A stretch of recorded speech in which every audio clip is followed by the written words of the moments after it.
Boa tarde, sou o professor Esteban e hoje é uma quinta-feira, dia 26 de janeiro do ano gregoriano 2023. Estamos aqui reunidos para o terceiro encontro desta oficina de tradução literária. Estamos traduzindo um texto do espanhol para o português. Quem já vem acompanhando, seja nos outros cursos ou pode ter visto no próprio YouTube, né? A gente começou há um ano atrás, né, com os cursos para mostrar a intenção era difundir os estudos da tradução literária, né, de forma acadêmica, né, para difundir isso. Fica aberto, né, na verdade, para o Brasil pode ver. Mas é porque na Amazônia, onde a gente está, onde a gente trabalha, né, onde fica a UFAM, né, a gente não tem esse tipo de estudo, né? Na região norte tem pouco, né? No primeiro curso chamamos cada semana um professor de uma universidade, de uma língua, né? Porque tem várias línguas, e apresentava alguns temas, a história da tradução, crítica da tradução, né? E aí foi bem interessante, né? De várias áreas, né? Tradução de romance, tradução de teatro, por exemplo, também, ou de poesia, que cada área tem suas particularidades. E aí depois fiz um outro curso, o segundo foi com o Núcleo Quevedo, que eu faço parte da UFSC, de Florianópolis, em que a gente trabalha lá com tradução do século de ouro espanhol, né, para o português. E aí, a maioria foi um trabalho mais prático, mostrar o que está se fazendo, né? Então, convidei os colegas que apresentaram e outras pessoas que estavam, assim, dialogam com a gente lá, né? Mas tudo na prática. Aí depois veio, mais no final do ano, a gente viu a necessidade de uma teoria, né? Porque se falava de teoria, e para traduzir tem que ter uma teoria, e que teoria é essa? Então, por isso que a gente trabalhou com teoria, né? Porque tem uma prática, e primeiro vem a prática, né? Então, primeiro vem a tradução, e depois vem os estudos da tradução. Assim como primeiro veio a literatura, e depois veio os estudos da teoria da literatura, né?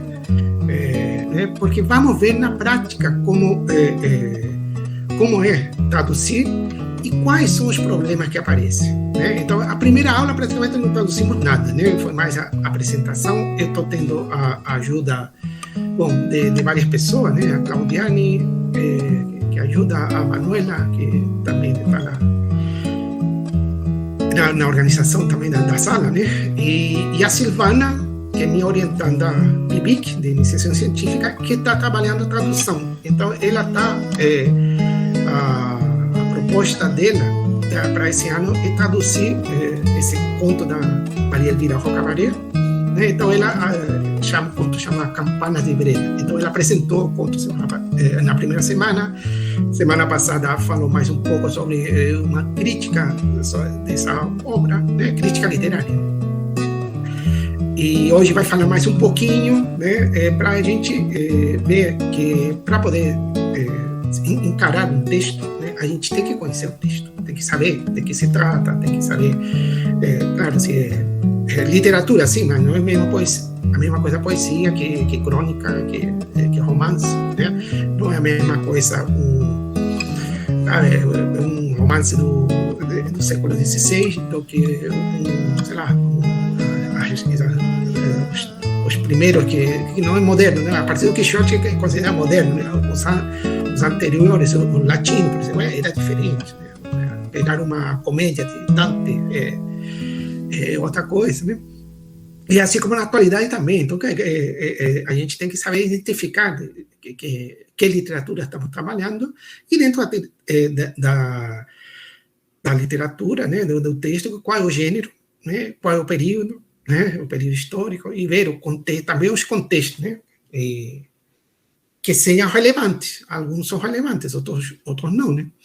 No caso do trabalho que estamos fazendo aqui, com Campanas de Breda, que apesar de ser um conto contemporâneo, né, que foi publicado agora e escrito agora há poucos anos, é uma obra que se passa como se tivesse sido escrita, né, uma carta de relação, né, como se tivesse sido escrita em 1600. Né? Então, usa um vocabulário da época e a gente vê um contexto político, religioso,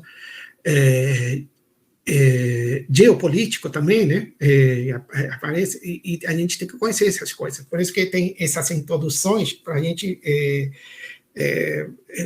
chamar a atenção para poder trabalhar a obra. É claro que depois, no futuro, você vai fazer um trabalho, seja de pesquisa, ou porque se interessa mesmo em traduzir, vai fazer isso sozinho, né?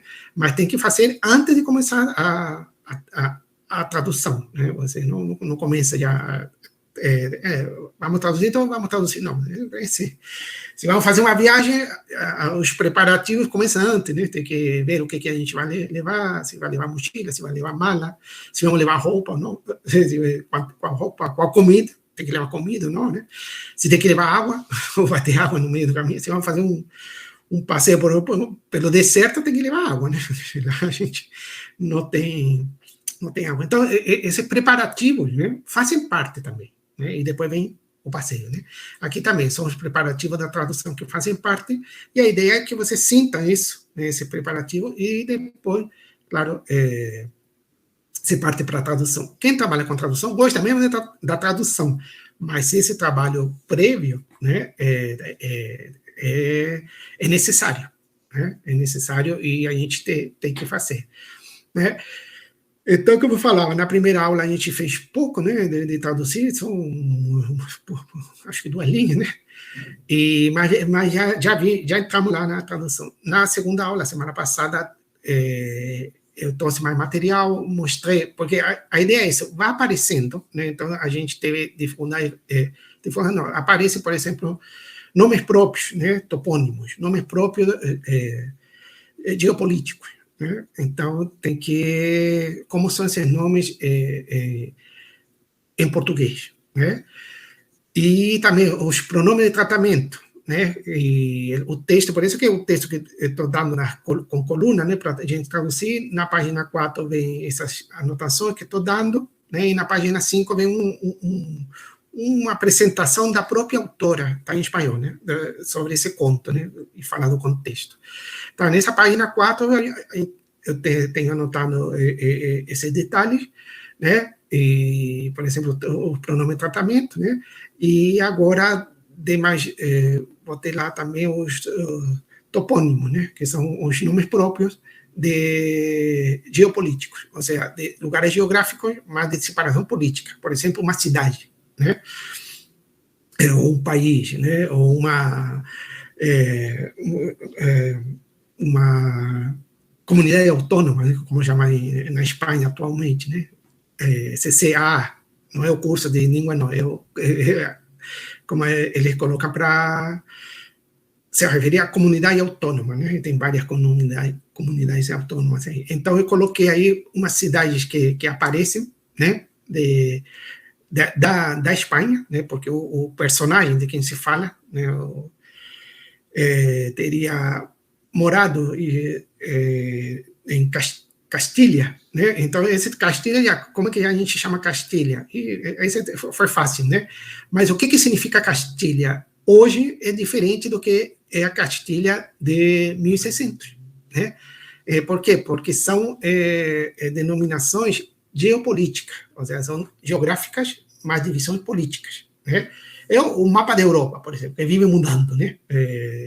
Países, é impressionante como aparecem países, dividem países, né? Constantemente, né? Então tem que ver essas denominações de países também dentro do país. No caso da Espanha, que a gente está vendo, né? Dentro da própria Espanha, né? Então, Castilha, o que era Castilha? 1600 é diferente do que hoje. Então, quais são as separações? E aí eu vou ter umas besteirinhas. Se você vai na internet, tem muito mais informações. Eu coloquei lá para vocês, mas para que percebam de que chamar a atenção. Bom, primeiro, como a gente faz, se refere a esse nome próprio em português, né? E E segundo, o que isso significa, e no caso de Castilha, né, que vai mudando com o tempo. Eu rapidamente coloquei isso em 3 linhas, né? Claro que poderia ter muito mais informação, mas para a gente, para começar, para entender a tradução, né? O principal é o nome, né? Nome próprio, como se traduz, se já existe a tradução, né? Porque no português não é uma regra, né? De tradução do nome próprio, né? Que eu saiba, não tem, né?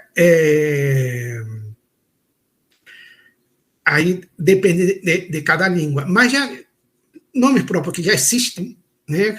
Então a gente usa os que já existem. E o primeiro que a gente topou foi o do personagem, né?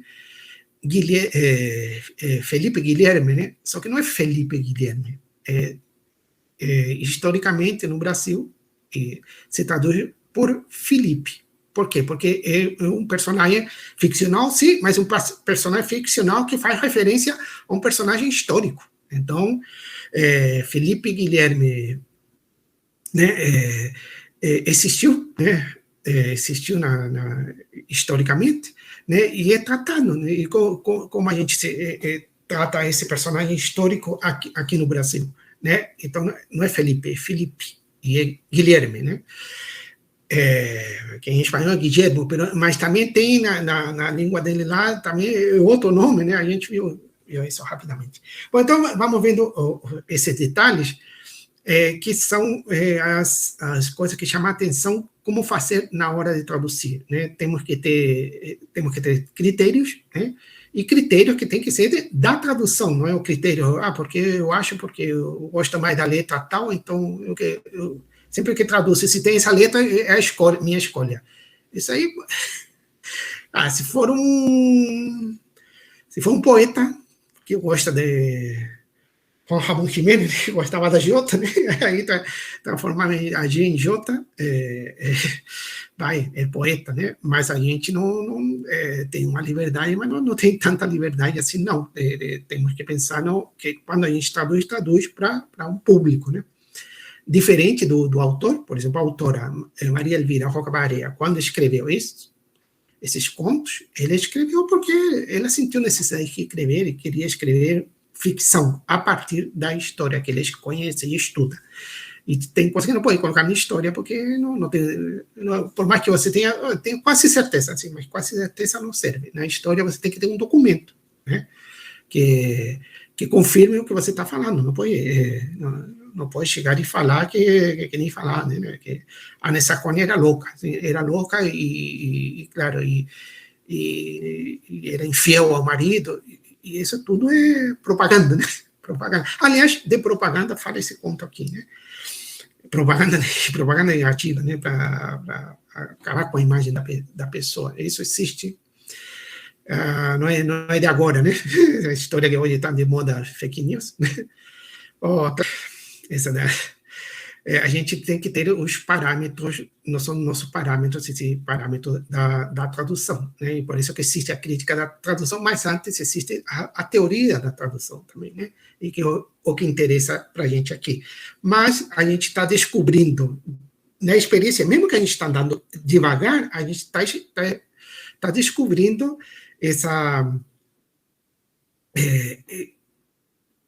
o que a gente precisa de teoria, o que a gente vai procurar na teoria, né? O que está pedindo uma teoria, né? E aí depois a gente vai ver se existe isso, né? A primeira foi essa dos pronomes de tratamento, né? A outra, a gente pode falar que é a questão dos topônimos, né? De nomes próprios para lugares, né? Geopolíticos, né? E bom, se fosse também só geográfico, né? Também tem que ter, mas aí costuma ser mais tranquilo, né? E não mudam tanto, né? Então, a ideia é isso. E ir aos poucos, a gente, na prática, ver qual é a necessidade. Uma coisa que já adianta, a gente vai continuar trabalhando com esse ponto para tentar ir adiantando esse ponto e não vamos chegar no final, né? Quem vai chegar no final é a Silvana, que ela se propôs traduzir o conto todo, né? Mas aqui no curso, a proposta é mostrar isso, né? Vamos vivenciando, né? não tem uma meta, né? Uma coisa é aprender a nadar, outra coisa é você ir nas Olimpíadas e nadar e querer ganhar medalha. Não, a gente aqui está aprendendo a nadar. Depois, quem quiser participar das Olimpíadas, cada um vai seguir seu caminho, mas antes tem que aprender a nadar. Então, aqui a gente está aprendendo a trabalhar com a tradução literária, né? E identificar a necessidade da teoria. Né? Continuar. Silvana, como sempre, vai falar uma coisinha, né? Não precisa. Tá? A primeira semana foi, claro, que a maioria talvez não conhecia o conto, né? Aí apresentou, na segunda semana, como disse, apresentou uma crítica, né? Porque existem poucas ainda, né? Porque, o que a gente tenha conhecimento aqui no Brasil, né? Que é uma obra não tão conhecida. A autora é até conhecida no meio histórico, da história, né? Mas no meio da literatura, pouco conhecida. Eu não sei, deve ter outra pessoa que trabalha também, mas é pouco conhecida. E aí a Silvana vai trazer hoje mais alguns detalhes, curiosidades sobre essa obra que estamos trabalhando, né, para compartilhar com a gente e para a gente saber de que obra que estamos trabalhando. Então, Silvana, seja bem-vinda, boa tarde, você está com a palavra. Boa tarde, professor, boa tarde a todos pela presença, né? Estamos mais uma oficina, né? É o terceiro dia da nossa oficina. Então, assim, a gente já trabalhou durante esses 2 dias o contexto histórico, falamos sobre alguns trechos relacionados a tal pensamento, vimos os personagens. Então, agora eu só vou trazer vai ser uma coisa bem breve, né? Para não ficar uma coisa muito repetitiva. Então, eu tirei de um artigo que vi, eu acho que foi o único artigo que eu vi sobre Elvira Cabaré. Na realidade, não é sobre a obra. Na realidade, esse estudante, ele tirou da pesquisa que ele fez do Jesus Maestro, né? Que a gente já também tratou aqui da relação crítica, da crítica que ele fez ao livro. Então, se chama assim, o artigo, dos 6 relatos exemplares, 6, desde os pressupostos metodológicos da crítica até a razão literária, na qual o Jesus Maestro, né, é especialista nisso. Então, eu vou tirar, esses dados eu tirei do artigo do Carlos Manuel Esteves Pérez. Foi de junho de 2021, sendo que a obra foi lançada em 2018, né? Eu tinha dito 2016, mas foi em 2018, certo? Bom, o que ele começa? É uma coisa bem, sim, vai ser uma coisa bem breve, gente. O que ele começa a falar? Sobre comparação com o relato de Ana de Sarrônia, né, da Ana de Saxônia, que nós tivemos aí, que é o primeiro relato que a Elvira Cabaré nos traz. Só para dar uma ênfase um pouco sobre a Ana de Saxônia, o professor até mencionou que ela foi dita durante a história, ela foi dita como adúltera, mas na realidade o seu marido, né, então o Felipe, ele queria na realidade tomar conta das suas propriedades e também se casar com outra mulher, né, mas na realidade tudo é em relação, tudo casamento e tudo no tempo relacionado a poder, não? Então, da Ana de Saxônia, nós temos aí um narrador, né, que tanto no primeiro conto nós temos o mordomo, né, que tanto na Campanas de Breda, nós temos também o mordomo, que é o criado, né, na realidade. Então, aí o conto vai ser narrado na terceira pessoa. E depois nós temos o criado, nós temos aí uma qualidade dele, que é a humildade, né, no caso, ou seja, a humildade e a ingenuidade dele com a política, porque eles dois contam de uma maneira assim que eles não têm aquele conhecimento, né, do que se passa, lógico, que eles estão dentro do acontecimento, mas eles não têm aquele senso crítico que se tem hoje em dia, né, também devido à questão também da educação e tudo mais adiante. E nós temos também o adadismo. O que seria o adanismo? Perdão. O adanismo seria que o conto, o relato, ele começa a partir do momento em que o senhor de Breda, o Felipe Guilherme de Orange, falece. Ou seja, ele não o mordomo que vai contar a história, ele não conta a partir, desde quando ele nasceu, como foi essa trajetória até chegar a Breda. Na realidade, ele vai contando a trajetória somente no decorrer do conto, mas só que ele não conta antes, ele já começa de um ponto, que é esse ponto, é quando ele falece. E nós temos aí um transdutor, né, ou seja, eu coloquei isso aqui para traduzir, que é dentro da própria ficção da vida do Senhor de Breda, ou seja, o que seria um transdutor? Ou seja, ele vai linkando, ele vai trazendo, a partir do momento em que ele conta a morte do seu senhor, ele vai pegando as outras histórias, né, do passado, mas ele não entra com muito detalhismo, né, ele não é muito detalhista, ele não é muito minucioso no que ele diz, ele só vai jogando situações, fatos que aconteceram. Então, nós temos também aí que nós temos no narrador, que é o criado, que ele é uma pessoa que, por mais que o leitor, né, quando ele está lendo a obra, ele tem um senso crítico, ele começa a ver os pontos, mas nós temos o narrador aí contando a história. Ou seja, ele seria mais como se fosse uma ajuda, porque ele tem uma outra visão e também você pode ter a sua visão. Seria mais um tipo de ajuda. E mais adiante, nós temos aí... o príncipe, um tempo, ele simbolizava a esperança perante o fanatismo reformista.